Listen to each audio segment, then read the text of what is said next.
పాఠశాలలో తెలంగాణ సంస్కృతి సంప్రదాయాలకు ప్రతీకైనటువంటి బతుకమ్మ వేడుకను జరుపుకోవడం జరిగింది. ప్రధానంగా ఈరోజు 3వ శనివారం నో బ్యాగ్ డే సందర్భంగా మన తెలంగాణ సంస్కృతిని కాపాడడంలో భాగంగా పిల్లల్లో తెలంగాణ సంస్కృతి తెలియజేయాలనే ఉద్దేశంతో బతుకమ్మ పండుగ జరుపుకోవడం జరిగింది. దీంతో భాగంగా విద్యార్థులందరూ కూడా చాలా ఉత్సాహంగా రంగురంగుల పూలతో బతుకమ్మలు అలంకరించుకొని అందంగా ముస్తాబై వచ్చి పాఠశాలలో అందరి పిల్లలతో కలిసి మరి బతుకమ్మ వేడుకను చాలా ఉత్సాహంగా ఆనందంగా జరుపుకోవడం జరిగింది. ప్రధానంగా మన యొక్క ప్రాంతాల్లో అయితే ఒక వాడవాళ్ళు జరుపుకుంటాం, కానీ ఈరోజు మన పాఠశాలల్లో వివిధ ప్రాంతాల నుంచి వచ్చినటువంటి విభిన్న సామాజిక వర్గాల వారంతా కలిసి ఐక్యతతో చాలా ఆనందంగా ఉత్సాహంగా ఈ యొక్క వేడుకలను జరుపుకోవడం జరిగింది.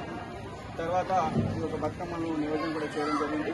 దీంతో పాటు మనం ఆరోగ్య జాతరలో భాగంగా మ్యాజిక్ బాక్స్ లో పోటీ నిర్వహించి దాంట్లో విజేతైన ముగ్గురు కూడా మనం సర్టిఫికేట్ కూడా ప్రదానం చేయడం జరిగింది.